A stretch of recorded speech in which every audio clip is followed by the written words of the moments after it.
Welcome. My name is Gary Bland. I'm an RTI Fellow. I'm based in Washington. And this session is one of a monthly series of seminars sponsored by the RTI Fellow Program to allow for discussion of leading issues on research and issues of concern to us here at RTI and around the world. I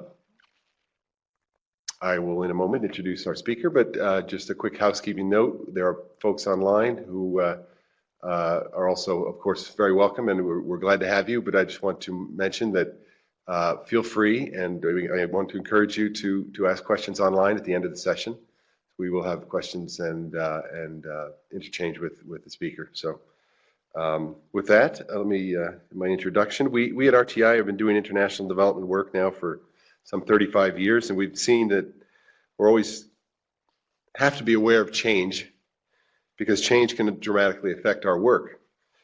Change in presidential administrations, change in leadership and approaches with our major client, USAID. Perhaps most importantly, change in thinking about how we go about development. We constantly seem to be reading the tea leaves. Of course, there are good reasons for that.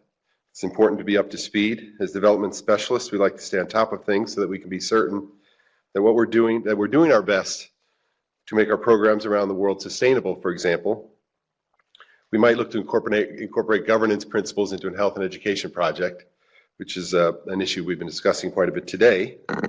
As politicians and diplomats, and you don't have to be in the business long to know that you have to be real diplomatic and real political, we need to be sure that our responses to staff, to mission directors, and to solicitations on proposals uses the language that immediately conveys to USAID or other donor agencies that we understand what they're doing and how they want to do things. As researchers, analysts, writers, we want to stay on top of our field to make sure we're at the cutting edge of development. And finally, as implementers, we know we can't ignore trends. The failure to recognize donors' insistence on aid effectiveness, for example, can leave us underemployed. Our speaker today has spent much of his career researching, analyzing, writing, and speaking on changes in development policy and programs, trying to explain where or why, how, whether we should be approaching policy and programs the way we do, particularly in the area of democracy and governance. And that particular area has been very important to IDG over the years. Thomas Carothers is a true leader in the field, and he has been for many years. He is a leading authority on democracy promotion and democratization worldwide, as well as an expert on U.S. foreign policy. He has guided and influenced USAID and other international agencies, and his work at Carnegie continues to enrich all of us. All of us in Washington have been lucky enough to be invited to one of his policy roundtables, his workshops, his discussion groups over the years. Having worked and lived in Washington for more than 25 years, I can tell you that there's a tendency in the city for people who know relatively little to talk a whole lot. The real nice thing about Tom is you can always be sure that he will bring well-informed, insightful, thoughtful analysis to every discussion.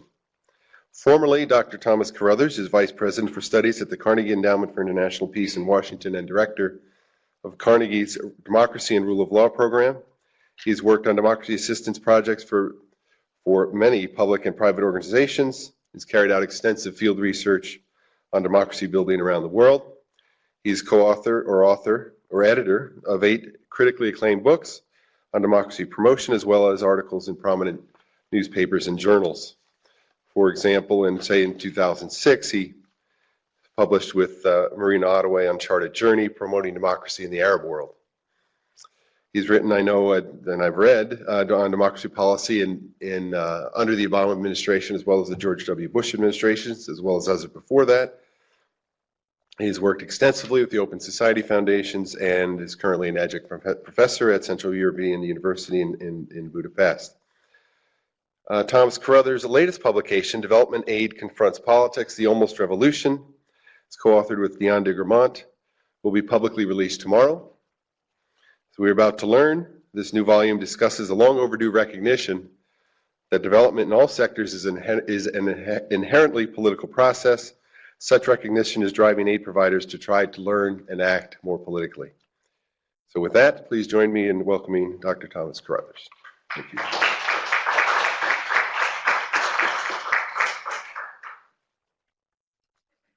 Thank you for that nice introduction, Gary. Gary's on my list of thoughtful practitioners whom I like to have come to Carnegie events, and RTI is certainly on my list of thoughtful organizations. And RTI has made huge contributions in the development area over the years, and it's actually really a special pleasure to come down here and join you at the headquarters. Of course, RTI has a big office in Washington, which I have a lot of interaction with, but it's great to be here. I imagine that most of the, presentations that you have at lunchtime here look at specific sectors or projects or methods, and probably have PowerPoint slides with a lot of detailed empirical evidence. I'm not going to do that. I'm going to take a different approach. I know it's Monday at 12:10, but I'd like to take kind of an eagle's eye view of the field of development assistance and talk a bit about its evolution as a field. Because I think there's something very important that's been happening in the last 20 years, but also something that's difficult to understand, which is this recognition that you hear in many parts of the aid world that politics is central to development. We need to take politics into account. But people are not always clear what they mean by that and what they're doing in response to that insight. And it was really through working with a number of donor agencies, both USAID as well as the British Development Agency, some of the Northern European ones, the European Union, and others over the last 5 years, I began to encounter this subject again and again in the work of the agencies and the minds and language of people. And I decided to try to come to grips with it to understand, what do they mean when they say we're taking politics into account, and what does it mean that developmental change is political and that development aid should be political. And once I got into the subject, I had to go back a ways. And so the book ends up being something of a history of development aid, because it turns out to be a long story. And that's what I want to today, just give you a sense of the arc of the story, and then I'll leave plenty of time for discussion. I hope we can talk a little bit about how that strikes you and what parts of the story you're familiar with. Let me start by saying that there's a tremendous amount of confusion about the very word politics, and when people say aid should be or is political. Now, what do people mean by that? There are a lot of meanings to the word aid being political, and people get confused, and I've been in a lot of discussions where I feel like people haven't sorted out what they mean by that. And when you start talking about aid being political, sometimes there are people, particularly from the scholarly community, who get pretty annoyed and say, well, wait a minute. Aid's always been political, and aid is inevitably political, and they mean several things by that. First, that major aid providers like the US government use assistance for political purposes, geostrategic purposes, to shore up an ally, to cut off aid, to be tough on somebody who's not cooperating with the US government. So certainly development aid is part of a relationship the US government has with other governments that sometimes obviously is intensely political, and aid is a tool in that.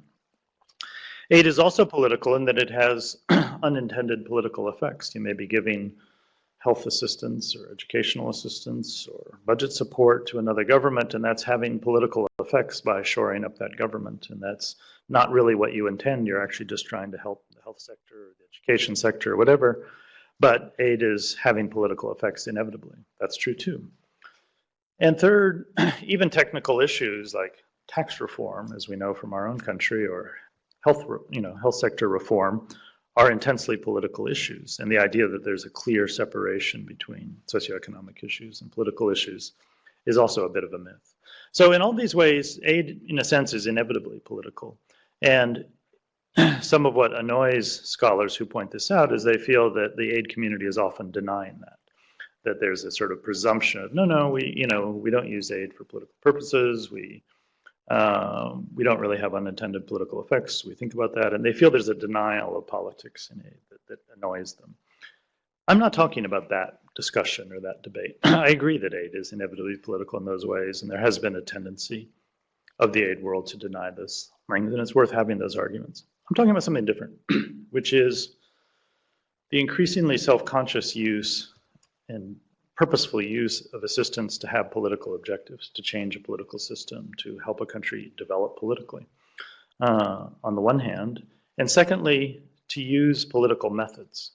And by that I mean politically smart methods to say that we understand that a process of change in another country is inevitably the result of sort of contending actors who have power and interests and incentives. And we want to insert ourselves in that process and be a change agent as part of a local political process, if you will. So already there's complexity, because being political could both mean I have a political goal in this country. I'm in El Salvador and I'd like there to be a more democratic government. Or it can mean I'm going to be politically smart in how I operate, and that I'm going to take the local political realities into account and make sure that my programs fit well with those and become part of that process in some productive way. So both political goals and methods are relevant. And what I'm talking about is the emergence over the last 20 or 25 years of an effort to be both political in terms of goals and in terms of methods. So the story, you really have to go back to the origins of modern development assistance in the 50s or 60s to get at the roots of the apolitical framework that dominated for a long time in assistance, and go back and say, where did the idea of aid not being political in its goals or in its methods come from? And I have a fairly long chapter in the book about the 1960s to the 1980s, where I went back and tried to look at the original thinking about development and about assistance. And what's striking are a number of things. That aid really got off fairly quickly on a very economic focus on economic growth. You'll remember stages of economic takeoff that was very much a preoccupation of the United States in the early 1960s in the developing world. Now, the focus on economic growth was related at the time to the hope that development assistance would have positive secondary political effects, that, richer countries would become democratic. And there was very much a sequencing idea originally behind aid. But the goal of the aid was very much economic early on. When aid started unfolding across the 1960s, did have some positive effects economically, but did not have those political effects. Countries did not become more democratic. The developing world became significantly less democratic across the 1960s. And Samuel Huntington wrote his famous book, Political Order in Changing Societies, saying basically we were wrong. As countries develop, they don't become necessarily more democratic or politically stable. The development community learned to live with that. And development aid came to work mostly in authoritarian countries because that's what there was in the developing world from the mid-60s. Really all the way until the early 1990s. Most developing countries were authoritarian. And on methods, there was a strong belief, and you go back and you read the documents in the 1950s and 60s, it's really quite striking. There's a strong belief in the idea that these new states, the sort of decolonized, the states of the decolonized developing world, wanted to develop their countries, and it was up to us, the outsiders, to help them do that. There was a strong assumption of good developmental intent on the part of these governments. And therefore, what aid should be was capital, handing them capital which they could use, or technical knowledge which they could put into place. There was really fairly little focus on process because you assumed a developmental intent on the part of those states. And therefore what they needed, they were short of, was capital and knowledge. And so aid was very focused on either being capital or being knowledge, and was not very process-oriented. And so when you go back and look at the institution building efforts of the 1960s, they look extremely technocratic now, sort of business school training courses on how to organize a civil service in Malawi. And you look at it and say, wow, is there any political economy in here about the reality of the government's budget and the natural sort of setting of the country and the resources and this? No, it was just, here's the formula and here's how you do it. So aid was extremely technocratic in its approach towards process. So this apolitical framework, both in what are your goals of assistance and how do you go about doing assistance, set in fairly quickly. And it stayed. It stayed for decades, despite voices that emerged along the way. And in this chapter, I have a couple of articles by different people. One, a very interesting article by a young man in the late 1960s called A Social Scientist Among the Technicians, who writes an article which, if you read today, sounds extremely contemporary. He was a young social scientist who went along on a number of development projects, and he was mystified by the emphasis on technical solutionism in these projects and the lack of attention to politics and to process. And the article today reads like I say, it could have been written yesterday. And this aid changed in the 60s, 70s, and 80s. We went from the state-centric view of development in the 1960s. For example, by the time we got to the 1980s, of course, there was the huge sort of new surge of focus on market reform policies and shrinking states rather than state-centric development. Yet the anti-political or apolitical focus of aid really stayed, in that in the market reform model, there was no political goal. There was simply every government should adopt these economic policies, and if they do so, they'll be successful. And there was, again, a fairly self-conscious idea. It doesn't really matter what their political character is. Any government can do this if it just adopts the right liberalization, privatization, fiscal policies. And if anything, there was a quiet, and it's sort of submerged in the documents and in the discussion at the time.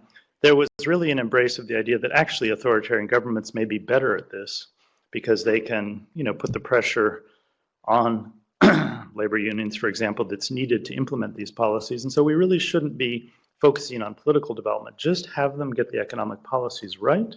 Countries will develop, and then good things will happen politically sometime down the road. And the market reform model also wasn't very focused on process. And if you said, how are we going to get them to adopt these policies? It was, well, we're going to send some really smart economists and sit down with them and say, you should do this. And if they don't do it, then we'll use aid conditionality and we'll take away their money. And so that's process. You say, wow, that's, and said, basically we're going to inject knowledge or put pressure. And those are our sort of process methods. And so the apolitical focus continued really quite strongly from the mid-1950s all the way through the end of the 1980s. Then suddenly it changed incredibly quickly. And sort of overnight, a door opened to politics in the development community in the early 1990s. And it's really striking. Suddenly, from 1990 to 1995, there's a flood of policy statements by major aid organizations, American, European, bilateral, multilateral, and so forth, saying that political progress is crucial to socioeconomic development. Political development and economic development go hand in hand. And it's suddenly presented as a new, timeless truth. In the development community, when you go back and do historical research, what's so striking is timeless truths are always presented, and then they're eclipsed by a new timeless truth, and nobody explains what happened to the old timeless truth. Suddenly you have a new timeless truth. And in the early 1990s, it was presented as self-evident that, of course, economic development and political development are interrelated, and you have to have political development to have economic development, whereas 5, 10, 15 years before, you didn't have that view. And suddenly, a whole series of concerns and issues, state building, institution building, civil society development, rights-based development, governance, democratic governance, democracy, the rule of law, participation, explode in the aid community and are taken as a given, that these are all good things that we should be working on. And it really happens remarkably quickly. Why? And that, the why may seem obvious in some ways if you look back quickly, but it's actually a slightly complicated story in that a couple of different things were going on. The first was that the experience with the market reform surge of the 1980s, the effort to help or persuade developing country governments to adopt market reform policies, was a frustrating experience for many aid providers. And one of the frustrations is they began to realize that you really needed strong state capacity to carry out these programs. The initial impetus of these programs had been, let's shrink the states, let's shrink public sectors, let's shrink governments down and make them more efficient. And then they realized without sufficient state capacity, you can't really carry out an effective privatization program and so forth. So suddenly, the second wave of the market model was, we need states. There was the, quote, rediscovery of the state in the 1990s.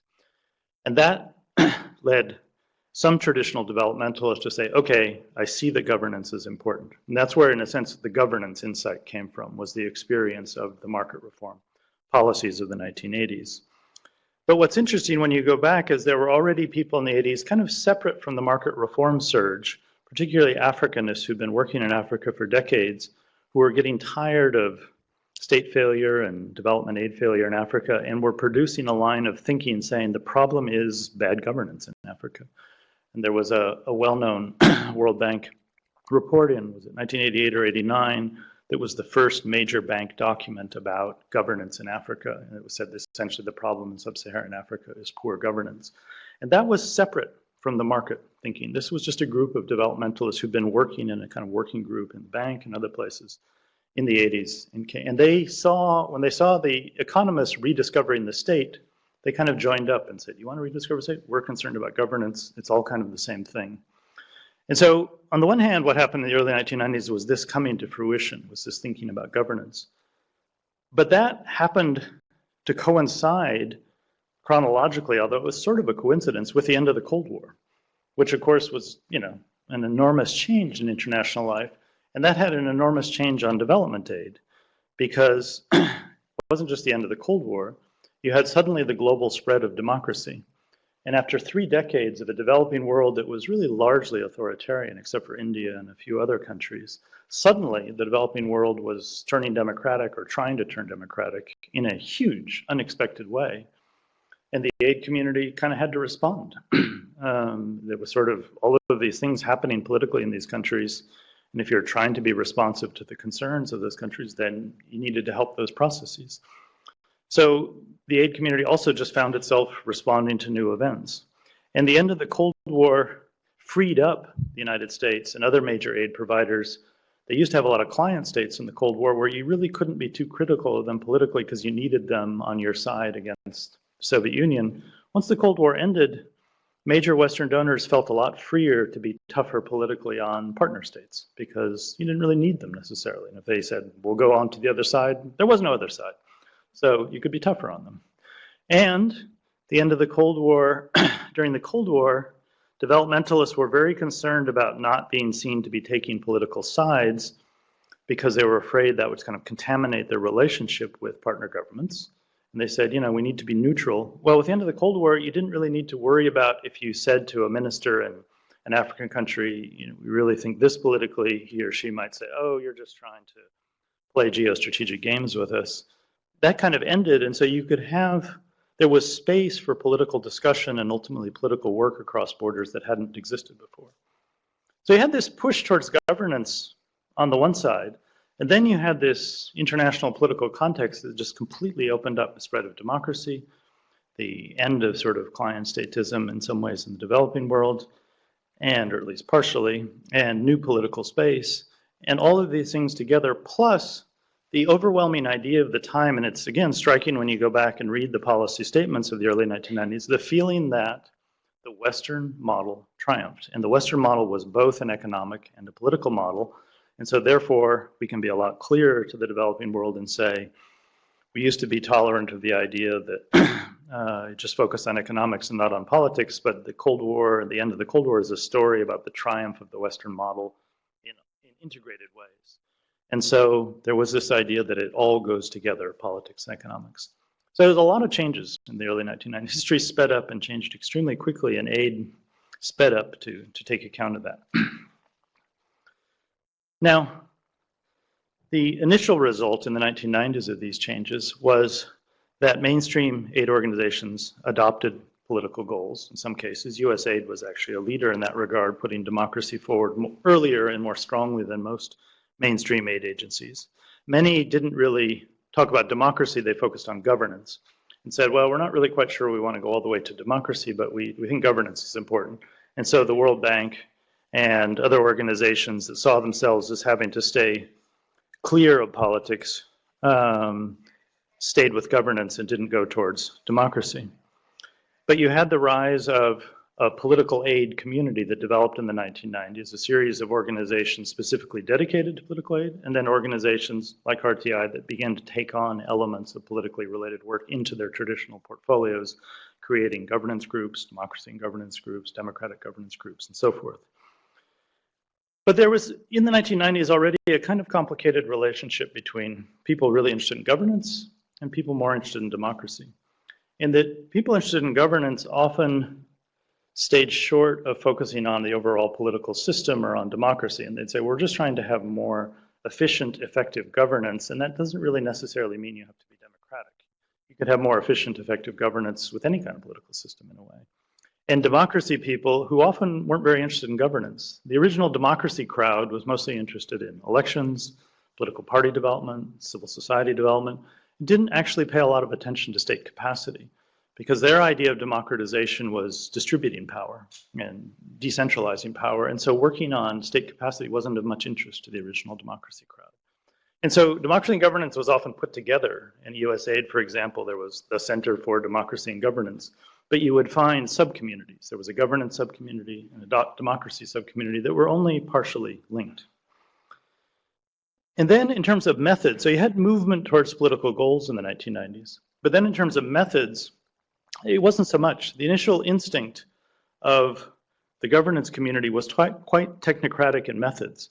It was give them expert knowledge about how to govern more effectively, and they'll govern more effectively. So judicial reform is an example of a big governance area in the 1990s. The initial wave of judicial reform programs was very much, if we could get the right computer software programs to the judges, they would have better case management systems and courts would work more efficiently. It was sort of classical technocratic governance work that was fairly apolitical in its methods and not very integrated into the local political economy of a judicial system and why is this judiciary captive of the state in different ways and so forth.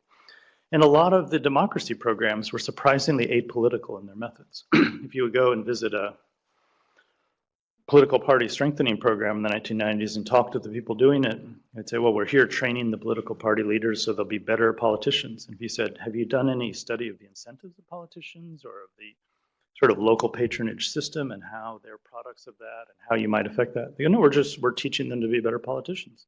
It's very process-free in a way. It was very just, again, expert knowledge, and it was a continuation of the apolitical method into political work. But then, in the last decade, the 2000s, the door had opened to politics. There had been an initial foray in the 1990s in this direction, but it really started to evolve in the last 10 years. And there has been, I think, considerable evolution of those. I'm going to say in the last part of my talk, I think it's only partial and still, I'd say, in question in some ways. But the evolution consisted of, on the goals front, now essentially every major aid organization has political goals. In most cases, they use either the term democratic governance or democracy. Democratic governance is popular rather than democracy because to aid organizations that are still a little hesitant about being too political, democratic governance sounds safe. It's sort of halfway towards democracy, but it's not quite democracy. You can sort of say, well, we just think you should govern democratically. It doesn't mean we're telling you what kind of political system to have. There's a funny sort of caution about being too political by using the concept of democratic governance. And some, like the World Bank and the Asian Development Bank, still stick to governance and say, we don't do politics. But then you look at their governance programs, accountability, representation, transparency, participation, they're pretty political. They're actually basically the same as democratic governance programs. They just don't use the political adjective. But there's no significant difference between a World Bank governance program now and a USAID governance program or a DFID governance program or a Swedish one. So there has been a lot of movement towards the political goals. And between 10 and 15% of overall development assistance is now directed towards political goals. And so it's either a lot, depending on how you calculate it, or a little if you look at it relatively. But it's somewhere between $7 and $12 billion a year goes into political assistance programs around the world, and it adds up to a lot of individual programs. And donors try to use some political selectivity, like the Millennium Challenge Corporation that says we will decide which countries to give assistance to based on their political behavior. There is some effort by donors to reward good performers politically on democratic governance through aid, although it's done sort of haphazardly. I would say the MCC is something of an exception compared to most of the aid community. But the more important evolution has been on methods, because what happened was the initial wave of working towards political goals bounced off the reality that in many countries there was really a lot of resistance to reform by entrenched power holders, and that the assumption of the developmental intention of these states began to, bump up against the reality of the fact that many states in the developing world were not very developmental in this sense. And so as people did judicial reform programs and legislative strengthening programs and public financial management programs and all of the areas of governance, the first 10 years didn't go very well, actually. And they had a lot of difficult experiences. And so people said, we have a problem that there's no reform driver. And our programs are not the driver, where we're not being smart in how we're doing these programs. And that led to a couple of things. It led to an increasing use of political analysis, which aid agencies call political economy analysis. That makes it sound less political if you use the word economy, put it in there. It sounds safer if you're a development agency. You call it political economy analysis. And political economy analyses started, you can date them in different ways, but the DFID started the Drivers of Change program in 2001, which is a series of studies of countries saying, where are the drivers of change in this society? Where would they come from? The society's stuck. What would potentially be the drivers of change? Sweden started doing what they called power analyses in countries, which were explicit examinations of the power structures of countries and trying to understand where power resided and how it might be affected. USAID started doing various kinds of study democracy and governance assessments, which were somewhat political economy oriented, although less so in some ways. The Dutch started doing a series of political economy studies. So there was this big movement towards doing political analysis. And it at first was at the country level. We would do studies of whole countries and try to understand, and then it moved into sectoral and problem focus. So you go into a particular sector and do a political economy study of a health sector or a forestry sector or something. And then problem oriented, we have the problem of this national forest is being cut down in these ways. Why is this happening? How might it change? And so forth. So political economy analysis has evolved over the last 10 years to become quite problem focused and sector focused at the bank and to some extent at USAID, although USAID has been slow to adopt political analysis compared to most of the other major donors for reasons we can talk about. So beyond analysis though, the biggest change was, and this is something we now take for granted because it's so widespread, was people said, well, wait a minute, if governments are not showing much impetus toward reform, where might that come from? Well, it would come from citizens who are suffering from the lack of reform, so why don't we focus our attention on energizing citizens and demand for reform? So the World Bank in the early 2000s adopted demand for reform, or demand-driven reform. And most of the traditional donors that had always seen governments as their primary partners started developing significant relations with civil society actors in recipient countries and trying to activate citizens to push for reform. This is a political method. You're trying to think politically about how change happens and how you might affect it. And so there was this mushrooming of programs in this area over the last 10 or 12 years. Citizen monitoring, public interest advocacy, community groups that push for things, national level NGOs that do various things to propagate greater citizen engagement, participatory budgeting, and so forth. This whole world of the demand side for change came about, and it was suddenly, a fairly big institutional change to see, say, the World Bank in a country with a local office funding NGOs. And the World Bank now funds, tremendous amount of NGO work around the world, for example. And so we sort of take this for granted, but this was a result of this series of changes that I talked about. And then in addition, some have tried to go beyond just demand for reform and say, well, let's take that thought further and focus on, it isn't really just citizens versus the state. Let's talk more about interactivity of citizens in the state. So there've been a lot of work on coalitions for change in a number of countries. Both the World Bank and the Asia Foundation and a number of others have worked on coalitions, public-private coalitions that work in a triangular private sector, public sector, government and citizens working on sort of change in certain areas. And this is a sort of further result of the citizen demand, is to take it to a more interactive kinds of efforts to create relationships among citizens and governments.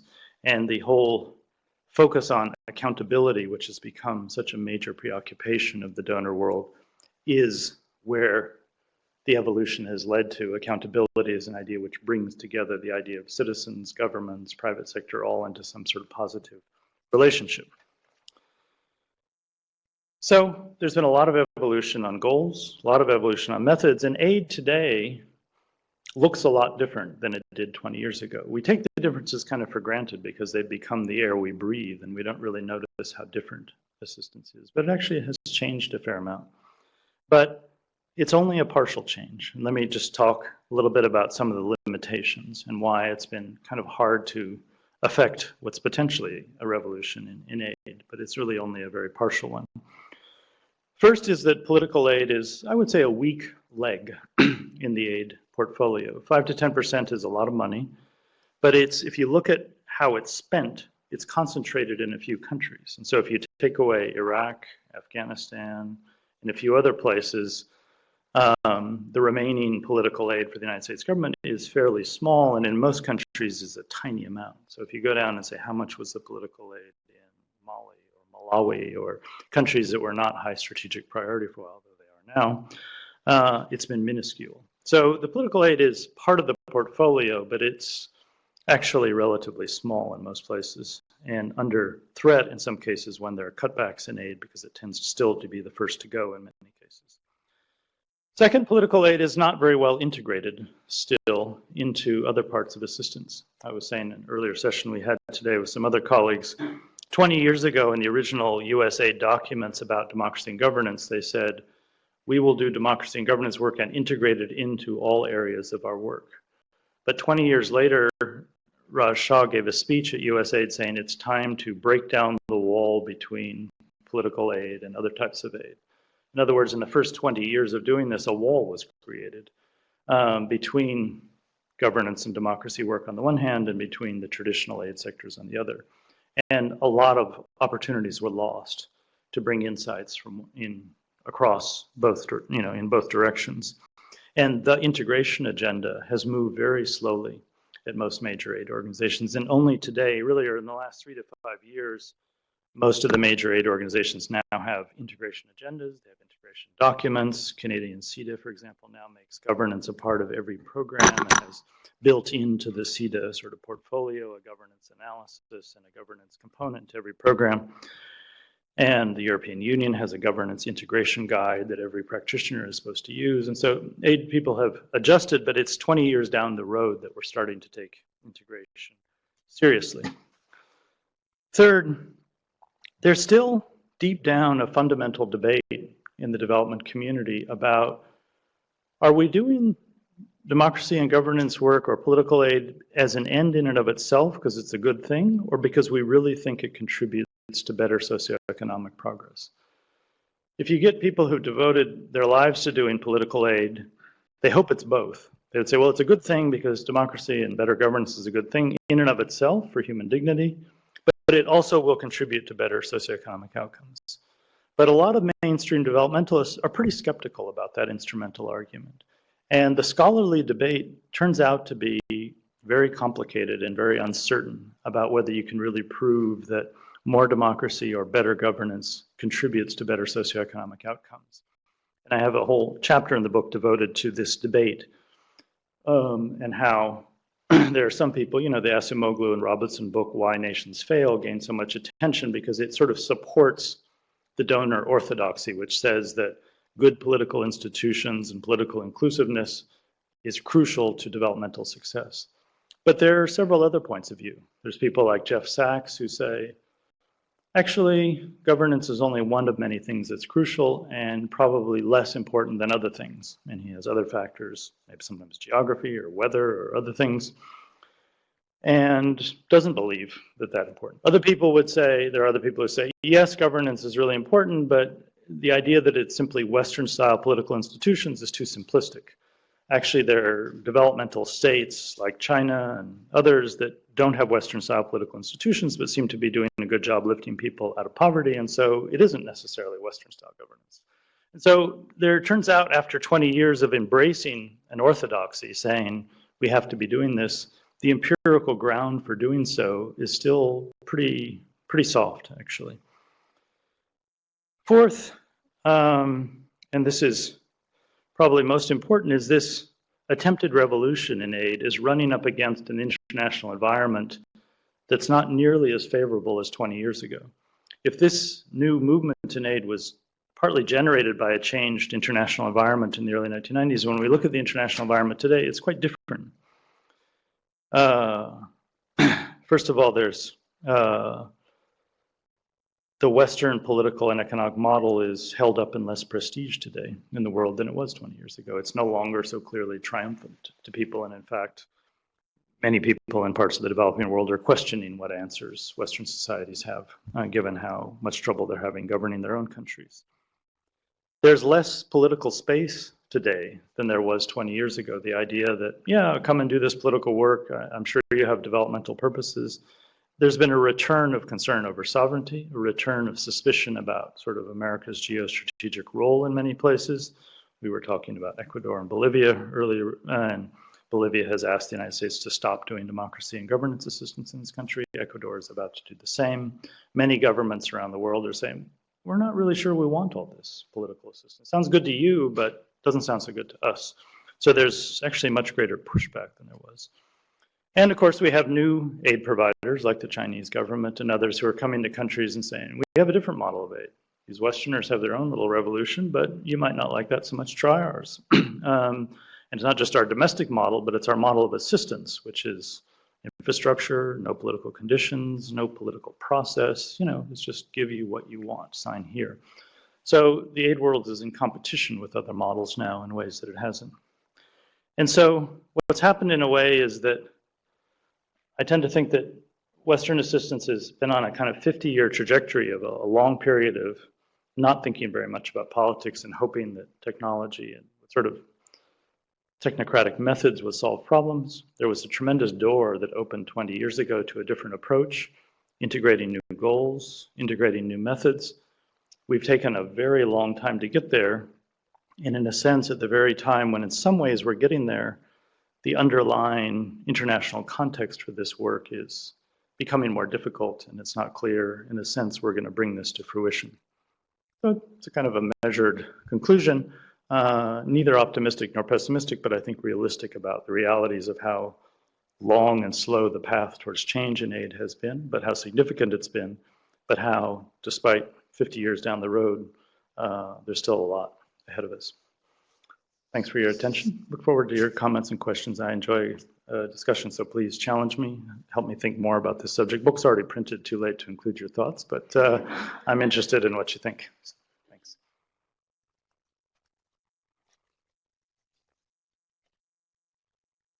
This is pretty formal, except I'm supposed to stay with the microphone because we have online people, otherwise I'd come and sit closer and walk around. It's a bit formal for a small group. And I think there's a microphone there that Lori's going to pass around to those. And yeah, sir, why don't you go ahead? Yeah, could you bring in the microphone?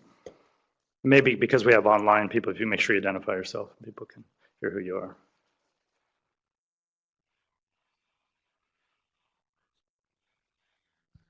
I had a question regarding the Millennium Development Goals and MDGs and how you see that in sort of this evolution that you've painted.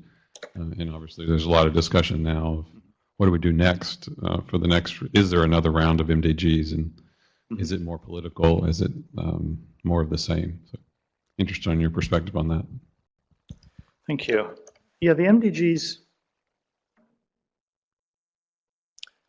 when they were constructed, really, they were part of the movement in the 1990s to expand the conception of development from a narrow economic growth perspective to a kind of human development perspective.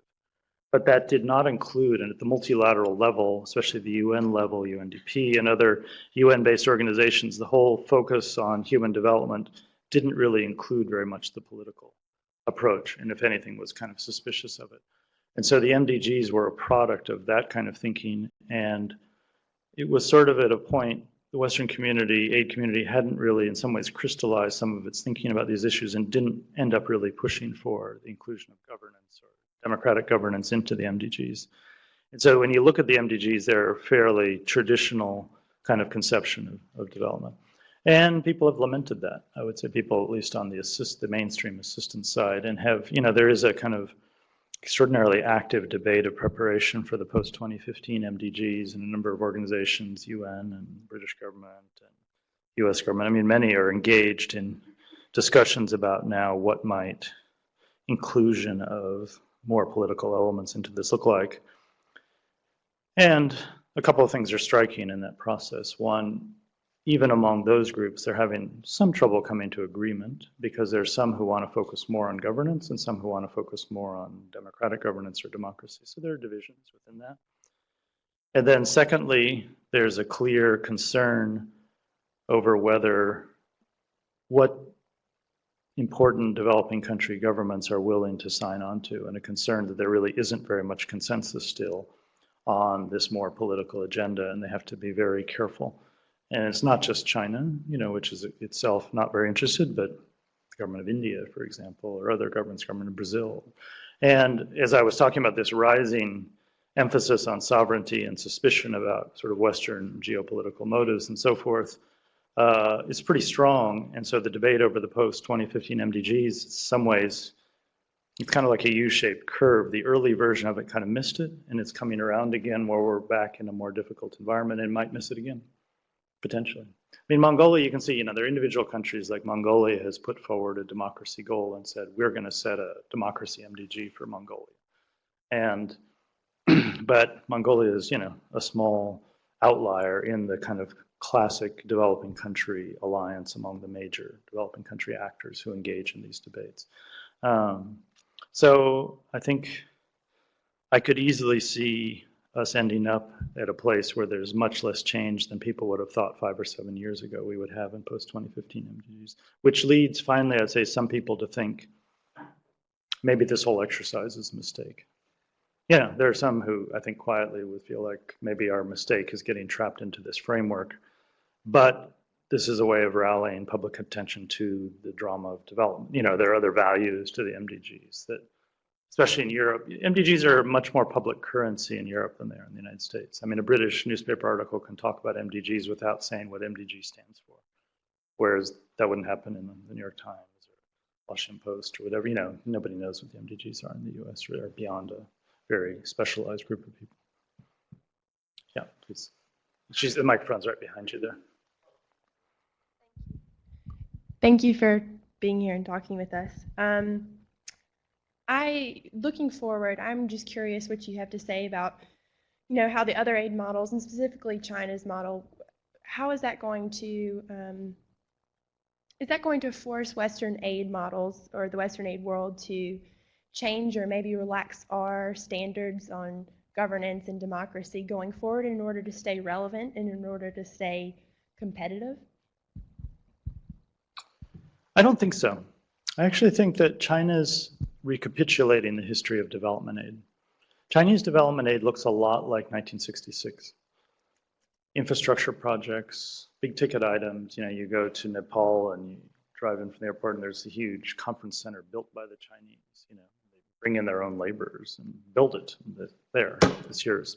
And it's infrastructure oriented. It's has a tremendous danger to produce, in some cases, white elephants or things that are not sustainable within the country. There isn't the budget to building has, heating, air conditioning, water, or maintenance. Who's going to pay for all that? Not the Chinese. The Nepalese government doesn't have a whole lot of money to pay for it either. Classic problems of white elephant projects. You build, Chinese are building roads. That's nice. Then you come back in 5 years in tropical weather. Who's maintained the road? Are they going to maintain all these roads? And so they're recapitulating in some ways the history of development assistance. Because their instinct is, what's so hard about development? You just build it. We used to think that too. That was our instinct when we went to the office. What's so complicated about this? Why is there no road in Haiti between Port-au-Prince and Cap-Haïtien? That's crazy. Well, it's complicated, turns out. A lot of reasons there isn't a road there, or it didn't used to be. And so I think the Chinese are discovering, that to sustain this is going to require some change in their aid practices. And then secondly, they are experiencing some pushback in some places through their presence, where they have a lot of laborers, which tends to create friction, or they have taken certain sort of policy initiatives. Like if you go to Burma, Myanmar, there's a lot of anti-Chinese sentiment. Now, it's not from Chinese development aid, it's from the Chinese economic relationship with the country and how they've treated environmental issues and distribution of energy resources. It's a deeper question, but there's really, it's like anti-Americanism and anti-Chinese sentiments in Myanmar are powerful, and that's actually part of the reason there's political change in Myanmar, is because of the feeling of, why do we only have one friend in the world? Well, how have we put ourselves in the position where we have one friend and the friend's not very popular with a lot of people, and that makes the military not very popular with a lot of people. So the Chinese don't have a magic ticket for the problems that the West encountered in a lot of places in the world. I think they're rediscovering. So I think it would be a mistake for us to try to go back and compete on their terms because we've evolved on that. They also don't have unlimited money either.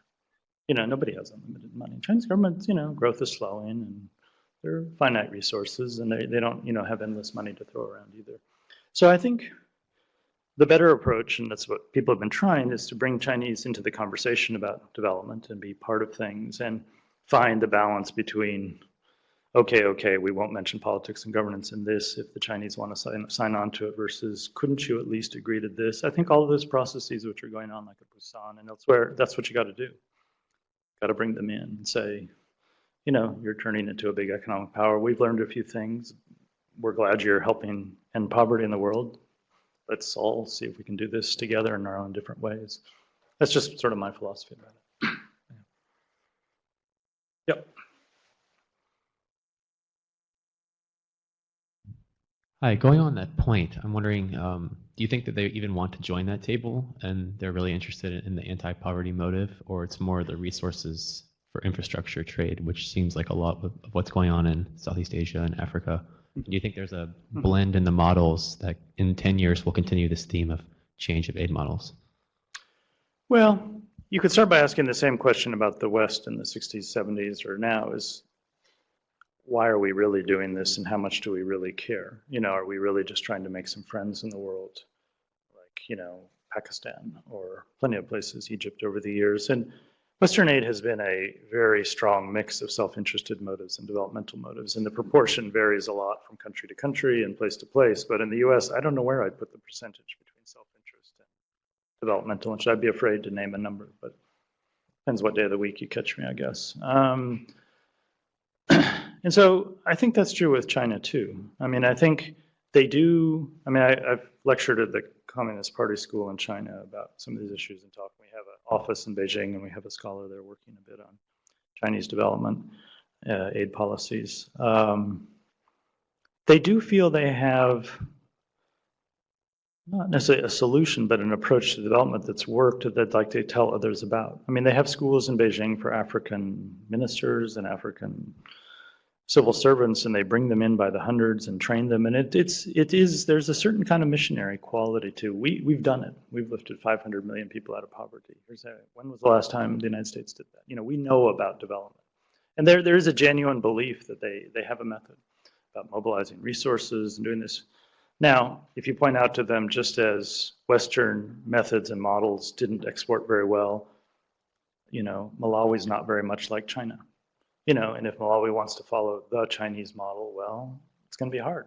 There's a lot of reasons why the Chinese model is rather particular to China in certain ways. It's not so easy for other countries to mobilize this kind of resources China has for a whole series of reasons. And so, but I think there is a genuine feeling on the part of some Chinese elite that we've been pretty successful and we have something to share with the world, and that's going to be our version of soft power. That we're not going to have, people are not going to see our movies the way they like American movies. People are not going to use iPods the way they, use certain American technology, but we do have learned some things that others would be interested in. So it's certainly, there's a heavy layering of mercantilist policies and interest in natural resource, no question. It's just like there was in a lot of Western aid, and maybe it's thicker and deeper in certain ways, but I don't think it's fundamentally different. I think they're also a mix between different impulses and instincts.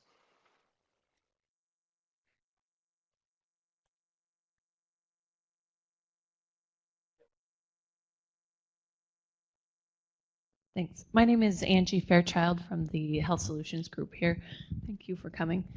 My question goes back to the very beginning of your talk. You started off talking about how aid is inherently political, and then made the distinction between political motives and political methods. So I'm wondering if, as you watch this trajectory, the relationship between those two different types of political nature, if that relationship has shifted over the course of this history. That's an excellent question. You can have political goals and be entirely apolitical in how you go about trying to implement them. That's what I was talking about. A lot of democracy programs in the 1990s were surprisingly apolitical in their thinking about change. You can also have programs that are politically smart and incredibly political in their local application, but are entirely apolitical in their goal. You can have a health program which is incredibly smart politically and adapted to the local environment and helping facilitate change at the local level that'll build a health system, but it's a health program. and it's entirely apolitical, yet it's deeply political in its conception of, oh, I see the blockage to reform is here, so if we helped activate these actors, they would influence this, and it can be very political and shrewd. So one of the puzzles, that's why I was setting out these distinctions, is that being political, the two parts don't necessarily swim together. And that's neither a good thing or a bad thing, but it's a fact that people get confused about. And that's where the integration agenda of trying to use insights from sort of the democracy and governance side in the other programs and vice versa is really important, because that's sort of when it comes together a bit and you bring it together and say, okay, have we learned something, those who are working on political goals, about being political that are useful to people who are not, and vice versa. And I think that's why people have gravitated somewhat around this agenda. What's interesting is that some of the practitioners I talk to who are most kind of enthusiastic and engaged in trying to create new methods, political methods, like coalitions for change, and some of the really, I'd say, innovative work on the methods front, gravitate away from political goals because they actually feel that the political goals are like an orthodoxy that's been handed down from this idea in the 1990s that Western democracy goes together with successful economics, and they don't necessarily believe in that, and they feel if they're stuck with this orthodoxy, they can't be really innovative in their methods and such. And so that's kind of the puzzle in a way, is that people who are being most political in their methods now, and some people at the bank and some other places, actually are consciously against the political goals agenda over here. This is what goes on behind sort of closed doors of aid agencies that isn't very well explained and even sort of laid out among each other. Instead, people will be a meeting and saying, oh, of course we have to be politically smart. And everyone will nod and say that, and they'll leave the room, but actually they don't agree on what that means. So there actually isn't very much agreement on this. I'm kind of, personally, I'd like both to happen because I happen to think, I sort of came at this field from the political side, as a sort of democracy person. And I think it's useful for the aid community to think about both its political effects, but also what better politics could mean in countries and try to engage on that. I like to think I'm not dogmatic about an orthodoxy that says every country has to reproduce certain styles of Western institutions. That would be silly. But there are basic principles of democratic governance that generally seem to be useful and that may not lead to immediate socioeconomic progress, but are good things in and of themselves and seem like they ought to contribute to development over time.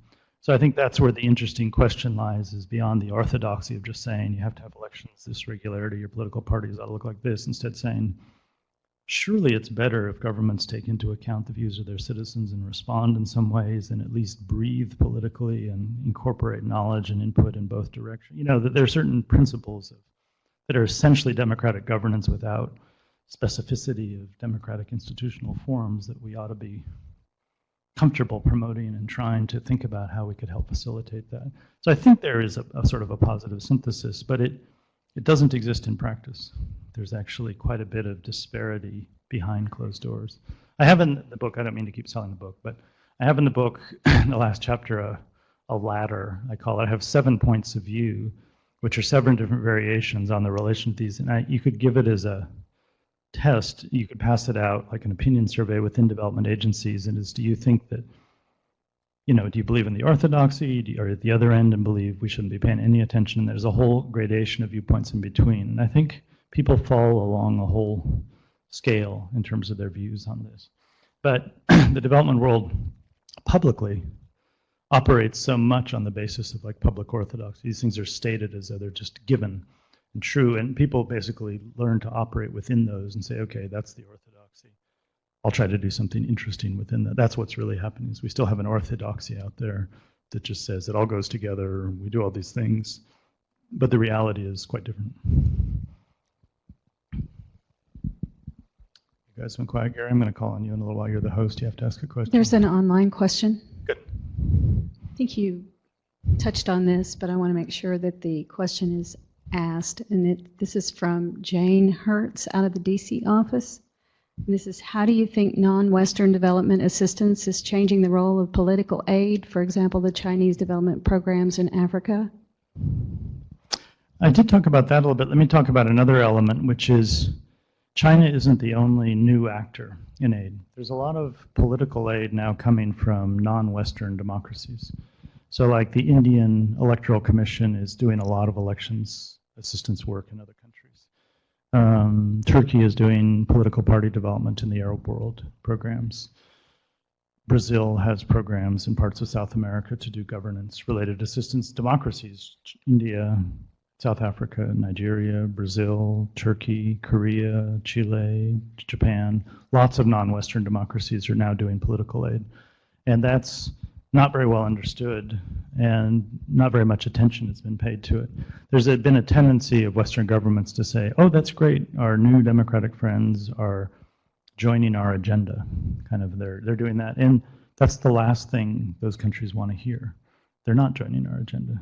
They have their own agenda, and it's different, and they have their own ways of thinking about this. And so India, Brazil, et cetera, these are leading members of the sort of non-aligned movement traditionally, and the concerns about Western interventionism and suspicions about particularly US interventionism, and they actually don't want to be part of our agenda and think they have a different one, and think they're doing things in a different way. And so I recently had a visit at my office from the Indonesian Institute of Peace and Democracy, which is Indonesia's democracy promotion organization funded by their foreign ministry, and also by a number of Western donors, actually. And they, carry out programs in a number of countries in Asia on the Indonesian experience. And we were talking about, I said, now are you guys just also repeating our mistake of thinking that your model is going to be good for other people? You wouldn't do that, would you? I said, no, we're fully into local partnerships. And I said, so are we, actually. That's kind of what we say too. That sounds familiar. And so we were talking about, is what they're doing really any different than what we're doing and such? But there's a whole new world, and everyone focuses on Chinese aid because it looks big, it looks significant. Malaysia has more foreign direct investment in Africa than China does. China's important, but so are other countries. And so there's a lot of countries now entering the assistance. Resistance is like a set of ice cubes melting in the water of the world. There's lots of countries that are engaged in work across borders to help each other in different ways, which I think is good.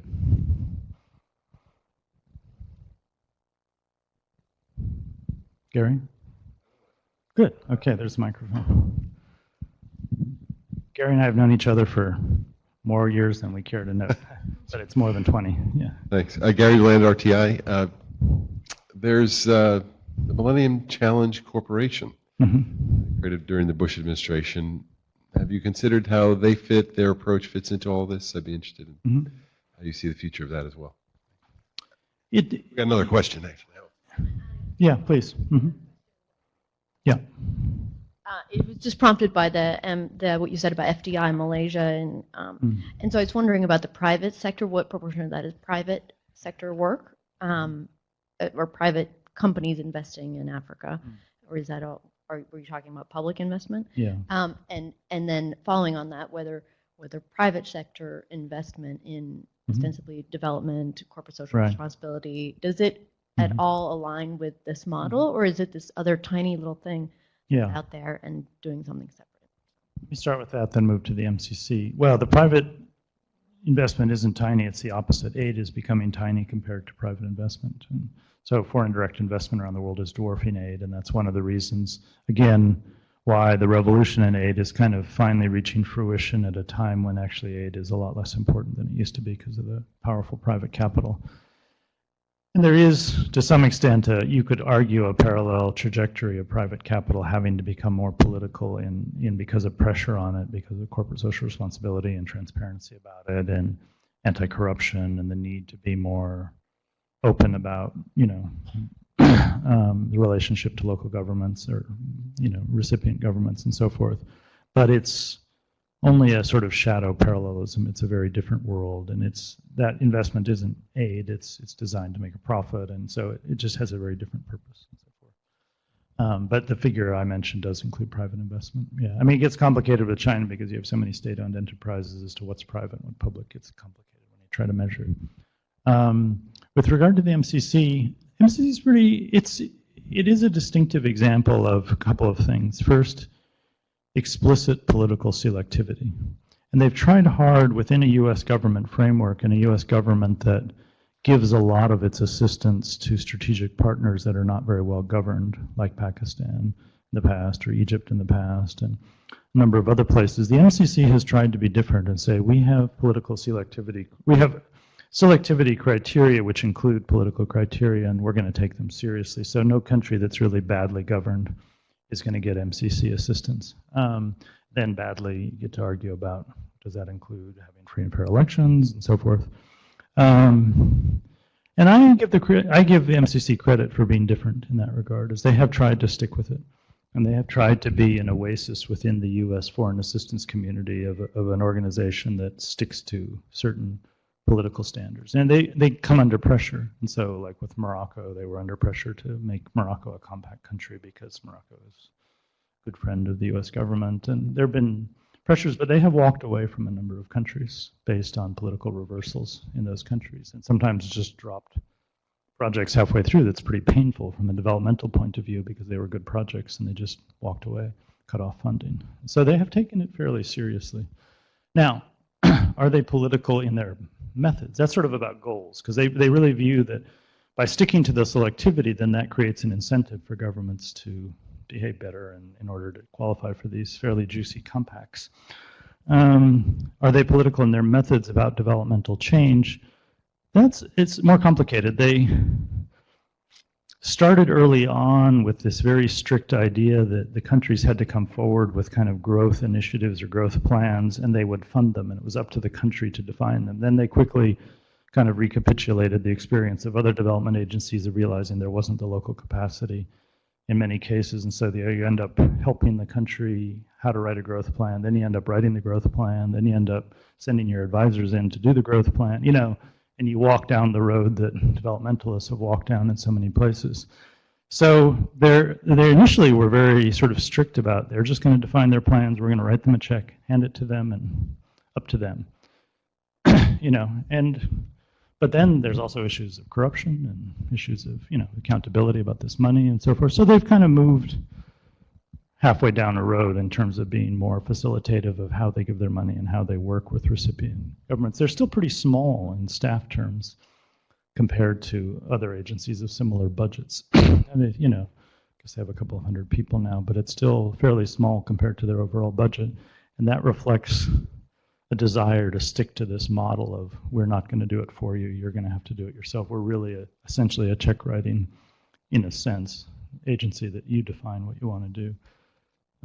They haven't, Europeans and other parts of the mainstream aid community have watched the MCC with interest, but nobody's reproduced it.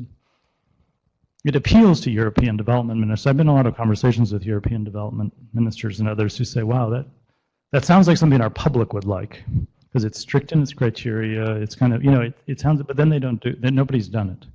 So the MCC remains a kind of original experiment.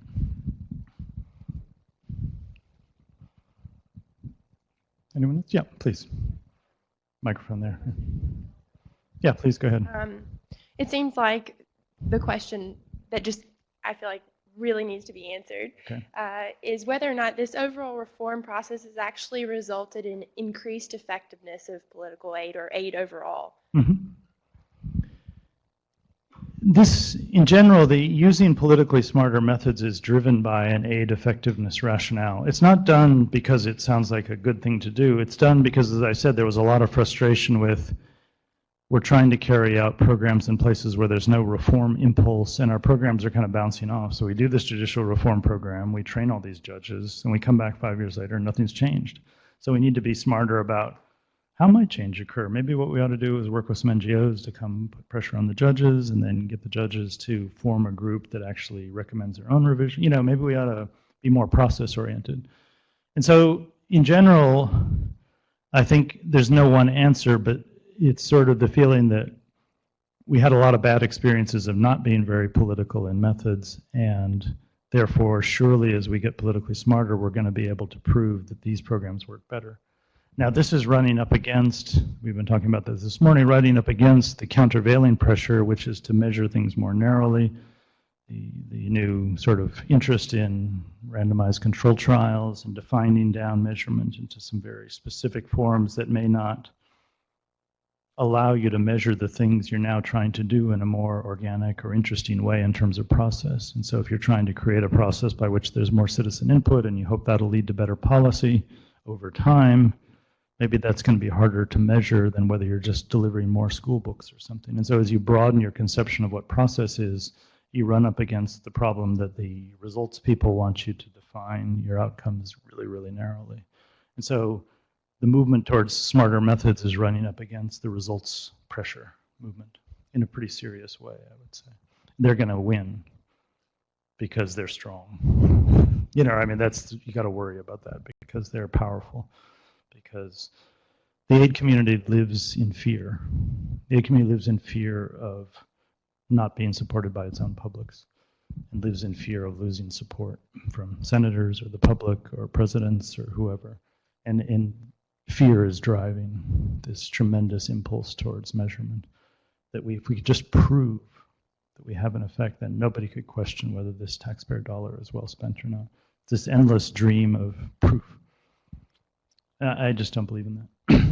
I mean, I believe it ought to be possible to show that aid is having positive effects, but the level of scientific certainty that they're striving for, I think, inflicts damage on the development enterprise in some ways. Even though I think they have their place, they're a tool in the impact assessment box, not the tool.